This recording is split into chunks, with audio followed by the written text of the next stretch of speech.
Selamat siang dan salam sejahtera. Saya Muhammad Kafli dari kelas 12 IPS ingin mempresentasikan satu materi pelajaran sejarah yaitu tentang kehidupan bangsa Indonesia pada masa reformasi. Munculnya gerakan reformasi.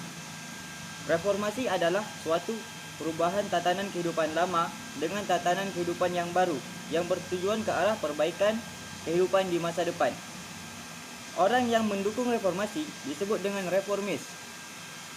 Menurut Kamus Besar Bahasa Indonesia (KBBI), reformasi berarti perubahan secara drastis untuk perbaikan bidang sosial, politik, atau agama dalam suatu masyarakat atau negara. Gerakan reformasi yang terjadi di Indonesia pada 1998 merupakan suatu gerakan untuk mengadakan perbaikan dalam bidang politik, sosial, ekonomi, dan hukum. Gerakan ini muncul karena keadaan masyarakat Indonesia sejak terjadinya krisis moneter dan ekonomi sangat terpuruk. Masalah yang dihadapi pemerintah Indonesia saat itu ialah sulitnya kebutuhan 9 bahan pokok karena harganya yang sangat tinggi, sampai-sampai masyarakat pun harus antri untuk membelinya. Peristiwa ini diperparah dengan kondisi politik dan ekonomi Indonesia yang semakin tidak terkendali. Oleh karena itu, kemunculan gerakan reformasi bertujuan untuk memperbaharui tatanan kehidupan bermasyarakat, berbangsa dan bernegara agar kesejahteraan rakyat tercapai. Ada beberapa agenda reformasi yang disuarakan. Yang pertama, adili Soeharto dan kroni-kroninya. Yang kedua, amandemen Undang-Undang 1945. Yang ketiga, penghapusan dui fungsi ABRI. Yang keempat, otonomi daerah yang seluas-luasnya.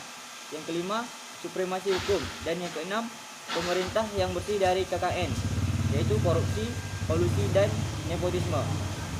Berikut ada ciri pokok masa reformasi.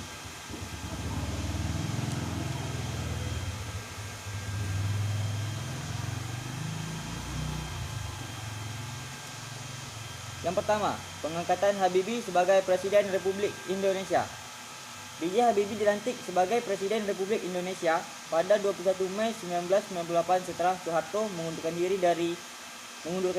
sebagai Presiden Republik Indonesia. Presiden Habibie bertekad mewujudkan pemerintahan yang bersih dari KKN. 2. Kebebasan berpendapat. Tidak seperti pada zaman Orde Baru, kebebasan berpendapat pada masa pemerintahan Presiden Habibie mendapatkan dukungan pemerintah. Pemerintah mengizinkan rakyat mengadakan rapat umum maupun demonstrasi. Namun untuk demonstrasi tetap perlu mendapatkan izin dari kepolisian. Ketiga, masalah dui fungsi ABRI. Fungsi dui ABRI Dui fungsi ABRI membuat ABRI berperan dalam kehidupan militer dan juga dalam kehidupan sipil, sehingga ABRI punya peran lebih dalam kehidupan masyarakat sipil yang menyebabkan penguatnya peran negara pada masa Orde Baru. Oleh sebab itu, penghapusan dui fungsi ABRI merupakan salah satu tuntunan dalam reformasi 1998. Ditanggapi pemerintah dengan langkah-langkah sebagai berikut. Yang pertama, jumlah anggota ABRI yang duduk di DPR dikurangi dari 75 orang menjadi 38 orang. Yang kedua, Kepolisian Republik Indonesia Polri memisahkan diri dari ABRI pada 5 Mei 1999. Dan yang ketiga, istilah ABRI diubah menjadi TNI yang terdiri dari Angkatan Udara, Angkatan Darat, dan Angkatan Laut. Keempat, reformasi bidang hukum. Kebijakan hukum pada masa Orde Baru lebih bersifat konservatif dan elitis. Artinya, pelaksanaan hukum lebih mencerminkan keinginan pemerintah dan menjadi alat pelaksanaan ideologi dan program negara, membuat rakyat seakan-akan tidak punya hak hukum di Indonesia. Maka, Presiden Habibie melakukan reformasi sebagai berikut. 1. Melakukan rekonstruksi atau pembongkaran watak hukum Orde Baru, baik berupa undang-undang, peraturan pemerintah maupun peraturan menteri. Yang kedua, melahirkan 69 undang-undang. Dan yang ketiga, penaatan ulang struktur kekuasaan kehakiman. 5.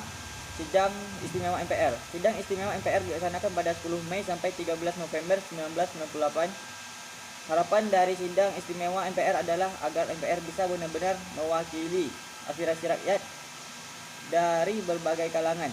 Namun saat ini istimewa MPR berlangsung. Suasana di luar gedung MPR atau DPR memanas karena tuntunan perubahan makin gencar melalui demonstrasi mahasiswa dan kelompok masyarakat lain yang menginginkan perubahan. 6. Pemilu 1999. Pemilu 1999 dilakukan pada 7 Juni 1999 dan diikuti oleh 48 partai. 7. Sidang hasil pemilu 1999.